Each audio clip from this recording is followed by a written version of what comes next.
ये चीजें तो हमारे पेशेंट को सुसाइडलिटी तक लेके जाती है जब आप उसके लिए सब रास्ते बंद कर देंगे। उसमें आपने देखा ना कि वो कई दफा वो बेचारा अपने आप को संभालने की कोशिश कर रहा है, वो अपने आप को वो जो नहीं है वो बनने की कोशिश कर रहा है। जिस तरह हम औरतों को हमने रखा हुआ था ना कि औरतों को हम रखते थे कि जी औरतों के साथ, और अभी तक हो रहा है, मैं कह रहा हूँ औरतों के साथ कौन सा अच्छा हो रहा है इधर आपके इधर, लेकिन अब मैं देखता हूँ कि अब कुछ मर्दों के साथ भी बहुत बुरा हो रहा है। तो चिंटू की मम्मी भी इट वाज क्वाइट बोल्ड, बहुत बोल्ड। ठीक है।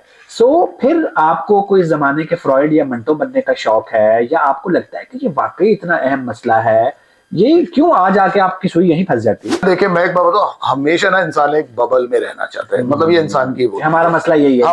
दुनिया में बहुत मौजूआत है, बहुत कुछ है, लेकिन क्या होता है चंद मौजूआत ना हर जगह देखें, लव स्टोरीज होगी दूसरी, क्यों हम उसमें रहते हैं? क्योंकि हमेशा हमें एक बबल में रहना अच्छा लगता है।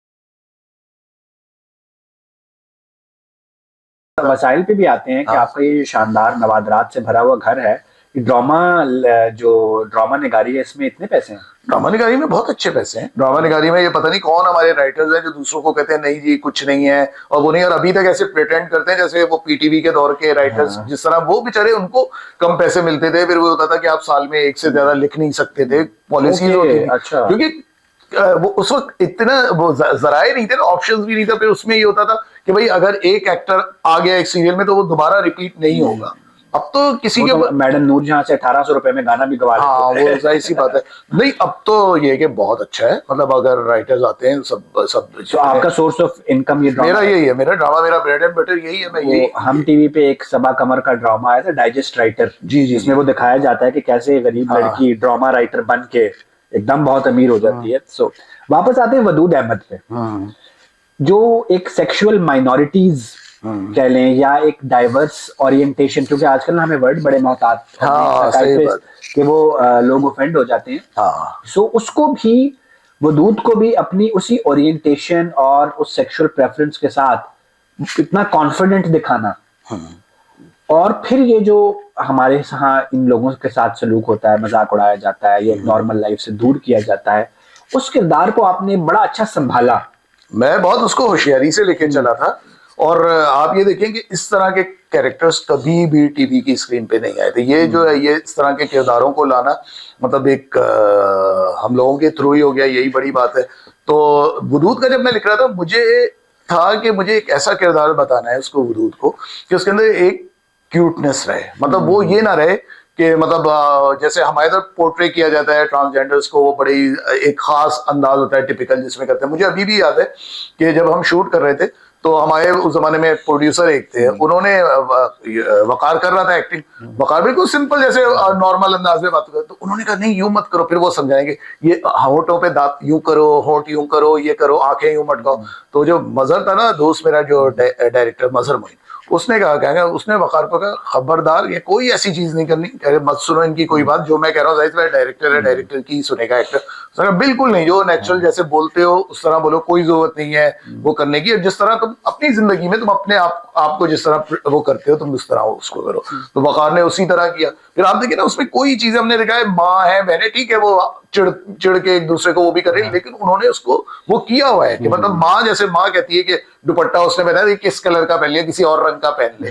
मतलब वो कभी मतलब हमने ये नहीं किया कि हम उस चीज को बता रहे हैं कि जी भाई ठीक है एक आदमी जैसे पैदा हुआ है, जाहिर सी बात है जिस तरह की वो जिंदगी गुजारना चाहता है, तो वदूद के इसमें यह कि वो गुजारना चाहता है, लेकिन वो डरता क्या है कि लोग क्या कहेंगे ना। तो उसके अंदर भी वो शादी जो है वो असल में अपने वो जो लोगों से बातें सुनता है या वो अपने बारे में वो अपने उस इमेज को वो करने के लिए करता है। मतलब एक नॉर्मल आदमी जो पाकिस्तान में इस तरह का होता है उसको देखिए शादी का जब कहा जाता है लोग वो करते हैं कि जब कहते हैं कि भाई वो उसकी एज हो गई या उसका एक वो गया कर दिया। वदूद के साथ क्या है कि माँ शुरू से ही मतलब वो ये आ रहा है कि कब से उसकी शादी की प्लानिंग हो रही है और शादी उसकी नहीं हो रही। तो उसकी वजह ही हमने ये बताई थी कि भाई अगर वदूद से पूछा जाए तो वदूद तो नहीं करना चाहेगा शादी, लेकिन क्या है उसको फिर क्या है शादी को उसने अपने लिए जैसे फरार लोग बना लेते हैं जिंदगी में, उसने कर लिया कि जैसे उसको शौक है कि जी वो कढ़ाई वाले कपड़े पहने या वो इस तरह के रंग पहने, इस तरह का मेकअप करे, तो वो सोचता है कि मैं ये तबाह आजमाई सारी अपनी बीवी पे करूंगा।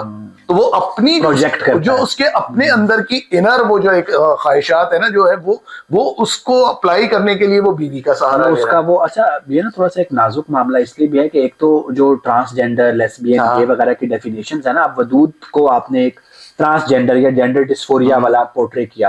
अच्छा, इनकी तो चूंकि एक चीज विजिबल भी फेमिनिज्म होता है, वो नजर आता है, लेकिन बड़ा प्रॉब्लम है जो मेरे पास क्लिनिक में भी आता है, जो गेज और लेस्बियंस हैं, सोसाइटी उन पे भी शादी इन्फ्लिक्ट करती है। एग्जैक्टली। अब एक बंदे की सेक्सुअल प्रेफरेंस ऑपोजिट जेंडर है ही नहीं, और सोसाइटी जब उस पे इन्फ्लिक्ट करती है, हमने मान लिया कि होमोसेक्सुअलिटी या ये जो एलजीबीटी है ये ज़हनी मसला नहीं है, क्योंकि गोरे ने किताबों से निकाल दिया है, लेकिन जब वो बीमारी तो नहीं है, लेकिन जब आप उसको उसकी प्रेफरेंस के अगेंस्ट एक नॉट में बांधेंगे और उसके बाद जो 2 4 6 लोग जलील होंगे, सो ये चीज जो भी यहाँ आपने इस ड्रामे में भी किसी और एंगल से पेश की, ये बहुत इंपॉर्टेंट है कि उस पे वही माशरे के कवानीन लागू करना जो थोड़ा सा डिफरेंट है, बहुत एक मुजरिमाना।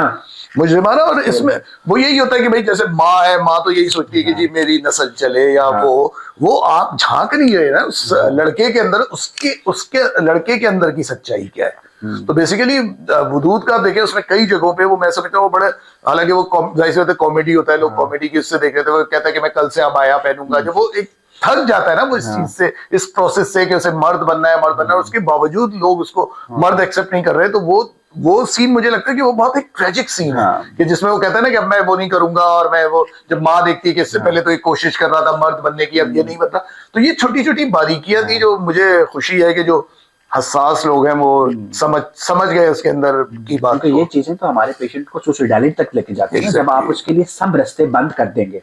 उसमें आपने देखा ना कि वो कई दफा वो बेचारा अपने आप से मतलब वो कर रहा है, अपने आप को संभालने की कोशिश कर रहा है, वो अपने आप को वो जो नहीं है वो बनने की कोशिश कर रहा है। वो कितना अजियतनाक होता है कि आप वो बनने की कोशिश करें जो आप नहीं है। इतनी खवातीन के किरदार जी, और बिल्कुल इतने से मर्दों के किरदार, तो दूसरी साहब की बेवा में। तो आपको क्या लगता है कि मर्दों को क्यों हम मौजू नहीं बना सकते, या उनके ज़हनी खलफिशार, उनकी प्रॉब्लम्स को हम नहीं? अच्छा, अब जो मैं कर रहा हूँ ना काम, वो काफी उसमें मर्द और औरत बराबर ख्याल आ गया आपको? हाँ, मर्द और औरत बराबर है, क्योंकि अब मुझे लग रहा है कि ये जो अब एरा आ रहा है ना, जो मतलब ये जो दौर गुजर रहा है, इसमें मुझे लगता है कि मर्द भी मतलब इस तरह के, मतलब जिसे कहना चाहिए जिस तरह हम औरतों को हमने रखा हुआ था ना, कि औरतों को हम रखते थे कि जी औरतों के साथ, और अभी तक हो रहा है, मैं कह रहा हूँ औरतों के साथ कौन सा अच्छा हो रहा है इधर आपके इधर, लेकिन अब मैं देखता हूँ कि अब कुछ मर्दों के साथ भी बहुत बुरा हो रहा है। तो 2012 में आपको ये लगता था कि खवातीन का जो रोल है वो इस सोसाइटी में थोड़ा डिमिनिश्ड है, उनके साथ प्रॉब्लम्स हैं ज्यादा? नहीं, मैं पता है जो मैं खवातीन पे ज्यादा लिखता था ना, मुझे लगता था जो टीवी पे खवातीन को पोर्ट्रे किया जाता था ना, वो एक खास अंदाज से किया जाता था, तो सब उसी तरह करते थे, या तो वो बहुत ही देवी है, या वो बहुत ही कोई बुरी औरत है, या कुछ है। तो मुझे ये था कि भाई यार, क्योंकि जाहिर सी बात है औरतों के किरदार टीवी पे ज्यादातर औरतों की कहानी लोग कहते हैं ना, तो चलती, तो मुझे हुआ यार कुछ ऐसे किरदार औरतों के वो करने चाहिए कि जो मतलब लोगों को लगे कि भाई हाँ ये एंगल अलग है, इस एंगल से इन्होंने देखा। मैंने उसके अलावा जो अपनी टेलीफिल्म्स भी की, उसमें भी बड़े शहर की अकेली औरत आप देखें, एक और औरत देखें जिसमें रूही बानो की वो आखिरी टेलीफिल्म थी, तो मैंने तो जानबूझ के, क्योंकि मुझे लगता था कि कोई और क्योंकि इस तरह का एंगल नहीं पेश कर रहा, तो मेरे लिए अच्छा भी है कि मैं कोई मुनफरिद बात करूं। अच्छा, एक आपसे मैं सवाल पूछता हूँ, मैंने भी जब ये पॉडकास्ट शुरू की ना, तो जो हमारे प्रोड्यूसर ने कहा जी आपने अपनी ऑडियंस मार्क करनी है, ऑडियंस बड़ा जरूरी है कि आप, मैंने कहा जी जनरल नहीं होता, एक खास ऑडियंस है। मैंने मॉर्निंग शो पे मेंटल हेल्थ की बात की, उन्होंने कहा जी हमारी टारगेट ऑडियंस हाउसवाइफ्स है, सुबह के वक्त वो देखती हैं। आपकी ड्रामा की टारगेट ऑडियंस क्या है? अच्छा, मैं मजे की आपकी बात बताऊं, मुझे लोग अक्सर हमेशा हर पॉडकास्ट में कहते हैं आप औरतों के बारे में इतना अच्छा कैसे लिखते हैं, आप औरतों के बारे में ही लिखते हैं, लेकिन मजे की बात बताऊं, कुद्दूसी साहब की बेवा का जो ये, क्योंकि चैनल्स पे तो सब आ जाता है, कुद्दूसी साहब की बेवा देखने वाले 78% या कितने परसेंट मर्द थे। और अभी भी जैसे मेरा पेज है उस पर मैं ये चीजें वो करता हूँ, तो उसमें मैंने देखा जो मर्द हैं वो देख रहे होते हैं इसको, औरतें कम हैं, औरतें नहीं देखती इस चीज को, क्योंकि शायद मुझे लगता है कि औरतों को एक टिपिकल किस्म का ड्रामा देखने की आदत हो चुकी है हमारे इधर का, जो टीके रोज उनको लगाए जाते हैं, तो वो मुझे लगता है वो, और मैंने देखा क्रिटिसिज्म भी औरतों की तरफ से बहुत ज्यादा आता है क्रिटिसिज्म औरतों के, मर्दों की तरफ से भी आता है। ऐसा तो नहीं कि मैं और आप ज्यादा सेंसिटिव हो रहे हैं और औरतों का मसला सेक्सुअलिटी नहीं है और चीजें नहीं है, उनका मसला सास बहू ही है, इसलिए वो उसमें नहीं यार, सेक्सुअलिटी तो सबका मसला है यार, मतलब सास बहू को ही क्यों पसंद करती है? यार देखिए, मैं एक बात बताऊं, हमेशा ना इंसान एक बबल में रहना चाहता है, मतलब ये इंसान की वो, हमारा मसला यही है। हाँ, मतलब वो, मैं एक बात बताऊं, दुनिया में बहुत मौजूआत है, बहुत कुछ है, लेकिन क्या होता है चंद मौजूआत ना आप हर जगह देखें, लव स्टोरीज हो गई दूसरी, क्यों हम उसमें रहते हैं? क्योंकि हमेशा हमें एक बबल में रहना अच्छा लगता है। बेचैनी कम करने का एक आसान तरीका। हम हाँ, और मुझे लगता है कोई एक वैसे भी, और क्योंकि चले मैं ये नहीं कहता सास से हर औरत का ही ताल्लुक रहता होगा ना, नन से हर औरत का ताल्लुक रहता होगा, ठीक है, चलो आप कर रहे हैं, आप ड्रामे कर रहे हैं, 2 ड्रामे बन गए, 4 ड्रामे बन गए, 5 ड्रामे, ये थोड़ी है कि 90 ड्रामे इसी उस पे बनेंगे। क्यों बनते हैं ये, क्यों इतने सारे बड़े बड़े चैनल सब बात इसी पे करते हैं? बस वही बात है, देखिए लोगों को आप जो दिखाएंगे लोगों आपको नहीं किसी चैनल ने कहा भाई आप भी इस थीम पे ड्रामा लिखें? नहीं, मुझे अच्छा, मैं एक बात है कि मैं हालांकि अपने इंटरव्यूज वगैरह में या कहीं भी मैं बैठा होता हूँ, मैं कंटेंट वालों के बड़े लत्ते ले रहा होता हूँ, लेकिन मैं बताऊँ अगर मैं अपनी हद तक बात करूँ, क्योंकि मैं जब बात कर रहा होता हूँ एक राइटर के तौर पे बात कर रहा होता हूँ, जो पाकिस्तान का हर मतलब जो भी राइटर है मैं उसकी नुमाइंदगी कर रहा हूँ ना, लेकिन अगर मैं अपने हद तक बताऊं, मुझे बिल्कुल भी नहीं करते। अभी मैं एयरवाई के लिए कर रहा हूँ कुछ सीरियल, उन्होंने मुझे बल्कि एक टॉपिक तो बहुत ही सेंसिटिव टॉपिक है जिसके ऊपर मैं कर रहा हूँ, तो कभी नहीं उन्होंने मुझे वो किया, बल्कि कभी मुझे ये नहीं कहा ये लाइंस बदल दें, ये कर दें, कुछ नहीं कहा, जो बात है अब नहीं किया। शायद वजह ये भी है कि मैं शुरू से बड़ा क्लियर रहा। मैं मुझे ये नहीं है, मैं नहीं कहता कि मैं कोई लिख रहा हूँ मुझे आमद हो रही है और मेरी हर चीज बड़ी वो है, ये कुछ मैं नहीं कर रहा, मैं नजरेसानी करने पे तैयार हूँ अपनी चीजों पे, लेकिन हाँ मैं, ये एक होता है ना कि कोई लॉजिक के साथ कोई बात कहे तो आपकी समझ में आए तो चले आप उस पर अमल करें, एक बात जो इलॉजिकल है या वो है उस पर आप क्यों अमल करेंगे? तो शुरू से अपना एक वही बनाई, अपनी पॉलिसी ये बनाई कि मुंशी नहीं बनना, जो अपने थॉट्स है ना उनको लोगों के सामने लाना है। लेकिन फिर जब हम देखते हैं जिस तरह हर ड्रामा राइटर का भी एक नीश होता है ना, हाँ। आपका नीश बहरहाल खवातीन के मसाइल और सेक्सुअलिटी तो है। चिंटू की मम्मी एग्जैक्टली है, बिल्कुल है। तो ये चिंटू की मम्मी भी इट वाज क्वाइट बोल्ड, बहुत बोल्ड, ठीक है। सो फिर आपको कोई जमाने के फ्रॉइड या मंटो बनने का शौक है, या आपको लगता है कि ये वाकई इतना अहम मसला है, ये क्यों आज आके आपकी सुई यहीं फंस जाती है? देखिए मैं एक बात बताऊं, कोई भी लिखने वाला ना, मतलब मैं कहता हूँ उसको वो चीज लिखनी चाहिए जिसको मतलब उसे ये लगे कि भाई उसको इस चीज पे कमांड है या वो बात कर सकता है। मतलब अगर फर्ज करें मैं किसी बिजनेस टाइकून के बारे में लिखना शुरू कर दूं, मुझे पता ही नहीं है, मैं सिर्फ उल्टी सीधी मैंने फिल्में देखी हुई हैं, जैसे होता है ना हमारे ड्रामा में, वो सलीम एंड कंपनी की फाइल ले आओ, फला की फाइल ले आओ, मतलब दिखा रहे हैं बिजनेस चल रहा है, बिजनेस क्या चल रहा है, कुछ बता तो दो क्या बिजनेस चल रहा है। वो आपको सेक्स पे कमांड है? नहीं, मुझे सेक्स पे कमांड नहीं, मुझे लगता है मुझे सेक्स तो देखिए एक एक्सप्रेशन है। हाँ एक्सप्रेशन है ना, मुझे लगता है मुझे ह्यूमन साइकी का वो है, मुझे लगता है मुझे इंसानों को डिस्कवर करने का शौक है, या मुझे ऐसा लगता है कि या मैं अपनी जिंदगी में, कि मैं बहुत अच्छा लिसनर भी हूं, तो मैं जब भी किसी के साथ बैठता हूँ कहीं भी बैठता हूूँ तो मुझे लगता है कि मुझे उस डिस्कवरी में आपको सेक्सुअलिटी बहुत ज्यादा मिलती है, सेक्स रिलेटेड प्रॉब्लम्स बहुत ज्यादा मिलती नहीं। अब ये देखिए, ये सारा भी नहीं है कि मैंने हर जरूरी नहीं कि मैं हर चीज में सेक्स के ऊपर कर रहा हूँ, बहुत सी चीजें वो आप आगे आएंगे बेवा होने से पहले। हाँ तो लेकिन उसमें भी खैर बहुत सी चीजें इन्वॉल्व हैं, लेकिन मुझे ऐसा लगता है देखें कि कोई भी आदमी ना, मतलब उसके लिए लिखना ऐसा होना चाहिए कि उसको ये लगे कि उसने अपने अंदर का जो कुछ उसके अंदर है ना वो उसको बाहर लेके आ रहा है। मतलब मेरा ये वो है कि, और वो बाहर ला रहा है, अब वो चाहे कितना ही उसके अंदर हो सकता है बहुत खुरदरा हो सकता है वो बहुत मतलब लोगों को नागवार गुजरे, लेकिन मुझे लगता है कि अगर आप अपनी एक भड़ास निकालने की कोशिश कर रहे हैं ना, मतलब आप कर रहे हैं, तो अगर आप कर रहे हैं तो आपको करना चाहिए। मतलब मैं इतना ज्यादा इतना नहीं डिटेल में सोचता कि भाई मेरे लिखे हुए से यूं हो जाएगा, फलाना हो जाएगा। मुझे लगता है कि फिल वक्त मेरे अंदर जो कुछ है मैं उसको बाहर नहीं, जैसा मंटो के लिए भी लोग कहते थे ना कि वो रसाले उसके छुपा के पढ़ते हैं और वो एक नस्ल को तबाह, कुछ राइट विंग के लोग ये कहते हैं। सो बेवा होने से पहले बड़ा ट्रिकी मामला ये भी। और अच्छा, कास्ट आप चूज करते हैं? देखिए मैं मजहर मोइन जो मेरे दोस्त हैं उनके साथ जब मैंने की, उसमें हम लोग मिलजुल के, हम लोगों का होता है कि मजहर मुझे बता देता है, मैं कह देता हूँ। बाकी डायरेक्टर्स के साथ, क्योंकि अभी मैंने लास्ट जो किया था केसीपीटी मोहब्बत, उसमें जाहिर सी बात है मैं इतना क्योंकि उनके साथ मेरा पहला था, लेकिन वो बाद में मेरी बड़ी अच्छी उनसे दोस्ती हो गई, अहमद भट्टी ने वो किया था, तो उसमें मेरा इतना कोई अमल दखल नहीं था। लेकिन मजहर मोइन का जैसे मैं कर रहा होता तो उसमें मजहर की अच्छी बात है कि वो हमेशा बताता है कि भाई इसमें मैंने इस एक्टर को, ये जैसे कुद्दूसी साहब की बेवा, तो और मजहर को ये था कि मैं बताता था मजहर इसको करना है, तो वो बड़ा बड़ा सुनता था आपकी बात। लेकिन कुछ कहते हैं ना कि कुछ राइटर बड़े एरोगेंट भी होते हैं और डायरेक्टर को भी अपनी मर्जी से चलाने की कोशिश करते हैं। मैं नहीं करता। हमारे खलील साहब है बड़ा नहीं, मुझे अच्छा देखिए मुझे लगता है मेरा काम है लिखना, मैंने लिख के दे दिया ना, मुझे मैं उसके बाद नहीं किया, उसके बाद वो कौन डायरेक्ट कर रहा है, कौन किसको ले रहे हैं, किसको नहीं ले रहे हैं, ये उनका है। आपके अंदर रूह अफ़ज़ा की तरह का अटेंशन सीकर नहीं है ना? नहीं नहीं, बिल्कुल नहीं। मुझे बल्कि मुझे लगता है मुझे लगता है भाई मेरा काम है लिखने का। मैं अपने तौर पे मैं बाज़ दफा लिख चुका होता हूँ, उसके बाद मैं उनको कहता हूँ नहीं मैं दोबारा इसको एपिसोड को सही करके आपको भेजूंगा, क्योंकि मुझे खुद वो हो रहा है। या जैसे कभी होता है कि किसी ने कहा कि कोई सीन है वो देख लें जरा सा, अब मैंने देखना शुरू किया तो मैं कहता नहीं यार इसमें तो और चीजें भी मैं वो कर सकता हूँ। तो मेरे अंदर ये होता है मैं अपने स्क्रिप्ट के बारे में बहुत हो रहता हूँ, उसके बाद मुझे फिक्र नहीं है कौन करता है कौन नहीं करता, किस एक्टर को ले रहे हैं किसको नहीं। मैंने कभी नहीं कहा, और मेरे इसमें तो कभी बहुत कम ही बड़े एक्टर्स वगैरह ने काम किया है, मैं तो ज्यादातर इसी तरह के। कंटेम्प्रेरीज के ड्रामे देखते हैं? कंटेम्प्रेरी राइटर मैं देखता हूँ, बिल्कुल देखता हूँ।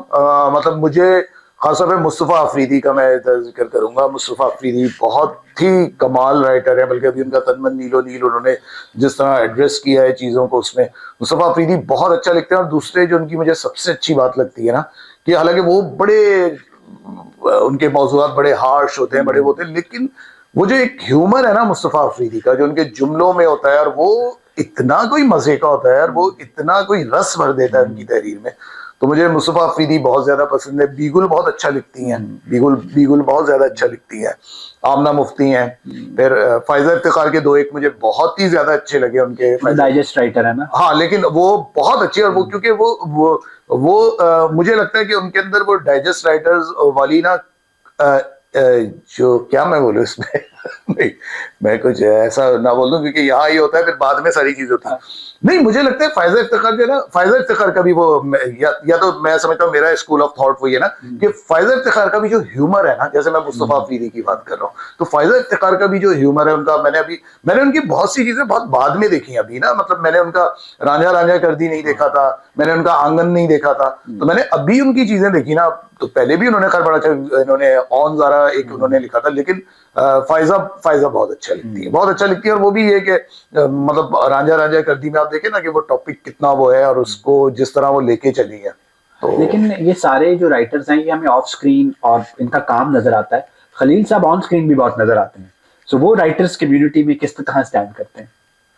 यार देखें, हर आदमी के, देखें हर राइटर की ना पसंद करने वाले लोग होते हैं। मैं तभी वो चल रहा होता है। हमें कभी किसी को, मतलब बात है कि उनको पसंद करने वाले लोग हैं जो जाहिर सी बात है उनको उनके जुमले अच्छे लगते हैं, उनको उनके मतलब उनके डायलॉग्स पे लोग फरेफ्ता होते हैं, वो होते हैं। तो हर आदमी का एक अपना वो होता है, और जिसको मुझे लगता है कि अब आपकी टारगेट ऑडियंस आपको पसंद कर रही है, उनकी उनको कर रही है, तो हर आदमी का अपना एक होता है, सबका छोटा बड़ा एक सर्किल होता है जो साथ चल रहा होता है। अच्छा, अभी बात हो रही थी बेवा होने से पहले। जी जी। तो ये क्या आपने ऑडियंस टारगेट की और ये आइडिया कहाँ से कंसीव किया? यार देखिए, ये बेसिकली क्योंकि यूट्यूब के लिए था, ओटीटी स्टाइल का, तो मुझे था जैसे ओटीटी में होता है ना कि आपका एक चीज चल रही है, उसमें एक आपका आखिर में एक है ना आपके पंच एक आना चाहिए। हाँ। तो वो ही करके मैंने लिखा कि मतलब जैसे एक शॉर्ट स्टोरी हम लिख रहे होते हैं कि भाई मुख्तसर है, लेकिन मुख्तसर में आपको एक बात कहनी है अपनी, तो उसके पीछे यही वो था। क्योंकि मुझे लगता है कि शॉर्ट फिल्म्स और शॉर्ट स्टोरी, मुझे लगता है ये एक ही स्कूल है। ठीक है। तो उसमें जो एक थॉट आई, ये थॉट भी पहले नहीं हमने बहुत ज्यादा देखी, ये आपको क्यों, ये चीज कहाँ से आई, ये क्यों क्लिक की कि इसी मौजू पे लिखना है? भाई मुझे ऐसा लगता है, वही वाली बात मैं कर रहा हूँ ना, कि वही रिवायती किरदार भाई हर तरह के किरदार है ना अब आपके सामने। अब तो सोशल मीडिया, आपको हर चीज आपके सामने खुली हुई है, उसके बावजूद क्यों हमारे ड्रामों में वही उसी तरह के किरदार, जो वही 1000 दफा की चीजें कर रहे हैं, वही 1000 दफा पहली नजर में मोहब्बत कर रहे हैं और कजन मैरिजेस कर रहे हैं, मतलब इसके अलावा भी कुछ बोले ना। तो मतलब मुझे लगता है कि कोई भी राइटर जो मतलब थोड़ा सा जिसको होता है कि जी मैं ओरिजिनल हूँ, मैं ऑर्गेनिक हूँ, तो उसको थोड़ा ये चीजें अपने जायके तब्दील करते रहना चाहिए। आज से 50 साल बाद जब हम नहीं होंगे जी, काम आपका जिंदा रहेगा, ड्रामे लोग देखेंगे? नहीं, कुछ नहीं कह सकता, कोई नहीं देखेंगे, मुझे तो नहीं लगता नहीं देखेंगे, क्योंकि मुझे तो नहीं लगता कि देखेंगे, क्योंकि लोगों की तरजीहात बदल चुकी है। एआई ड्रामा राइटर को खा तो नहीं जाएगी? नहीं, मेरा ख्याल है नहीं। अगर मैं उसमें डालूं चैट जीपीटी में कि मैंने फसी बारी खान के पैटर्न पे एक ड्रामा लिखना है, वो ड्रामा लिख के तो मुझे दे देगी? हाँ, दे देगी, लेकिन हाँ पता नहीं, मुझे कई लोगों ने की चीजें मैंने पढ़ी और मैंने पढ़ के अंदाजा कर लिया कि इन्होंने उधर से उठाया, वह पता चल जाता है।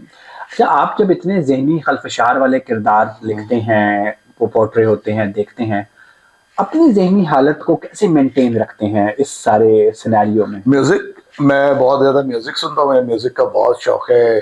क्लासिकल, सेमी क्लासिकल, गजल, फोक, हर तरह का म्यूजिक। और मुझे लगता है कि जब मैं मेरा जो अपने आप को मुतमईन करने का या अपने आप को जिसे कहना चाहिए फ्रेश करने का जो मेरा होता है, मेरा यही होता है कि जी मैं कॉफी बनाई, म्यूजिक लगाया और नीम तारीख कमरे में बैठ गया। फिर वो लगता है कि वो 1.5-2 घंटा जो भी आप सुन रहे होते हैं ना, वो आपके दिल पे उतर रहा होता है, तो वो बड़ा वो आपको फिर वो कर लेता है। उसके बाद आप ताजा दम हो जाते हैं।